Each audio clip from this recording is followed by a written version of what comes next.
மாவடு எப்படி சாப்பிட்ணும்? அதுக்கு முதல்ல மாவடு போடணும்ல.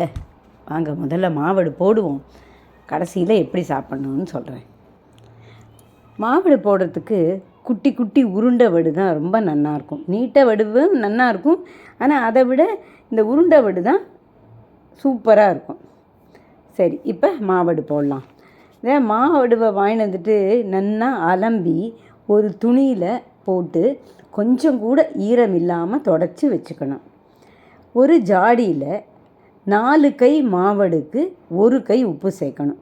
இந்த மாதிரி எல்லா வடுவையும் ஜாடியில் சேர்த்ததும் 1 டீஸ்பூன் நல்லெண்ணெய். முன்னெல்லாம் விளக்கெண்ணெய் விடுவா, நான் இப்போல்லாம் நல்லெண்ணெய் தான் விடுறேன். நல்லெண்ணெய் விட்டுட்டு அதை நல்லா குலுக்கி ஒரு துணியில் வேடு கட்டி மூடி வச்சிடணும். தினமும் கார்த்தால் அதை குலுக்கி குலுக்கி வைக்கணும். அந்த காலத்துலலாம் எங்கள் அம்மாலாம் இந்த ஜாடியை குளிக்காமல் தொடமாட்டா. அதோட ராத்திரியில் ஜாடியிலேருந்து ஊறுகாயெல்லாம் எடுக்க மாட்டா. எந்த ஊறுகாயாக இருந்தாலும் பகல்லையே ஒரு சின்ன டப்பாவில் எடுத்து வச்சுருவா. காத்தால குளித்த உடனே அதை அன்னி ஃபுல்லும் யூஸ் பண்ணுவா. அதை நைட்டில் புதுசாலாம் எடுத்து வச்சுக்கவே மாட்டாள். சரி, இப்போ 10 நாள் நான் ஊற வச்சேன். நன்னா ஊறிடுத்து பாருங்கோ மாவடு. இந்த சுருங்கி இருக்குது இல்லையா, இதுதான் அது நன்னா ஊறினதுக்கு அடையாளம்.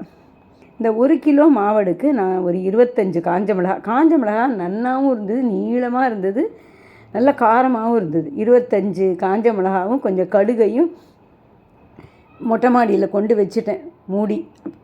சாயங்காலம் அதை எடுத்துன்னு மிக்சியில் போட்டு நன்னா பொடியாக்கி வீட்டிலையே பொடித்த 2 ஸ்பூன் மஞ்சள் பொடியும் கலந்து இந்த ஊறுகாயில் கலந்து வச்சுட்டேன்.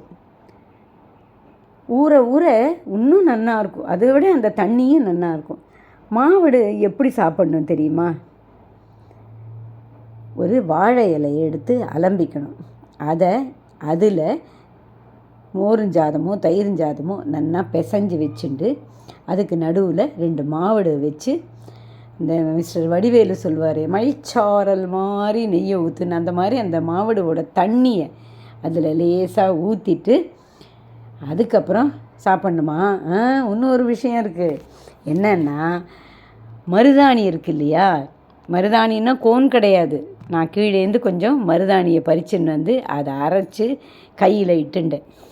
அந்த மாதிரி அந்த வாழை இலையில் சாதத்தை வச்சு மாவடுவை வச்சு இந்த மருதாணி இட்டுண்ட கையால் எடுத்து சாப்பிட்டு பார்த்தா சொர்க்கம்.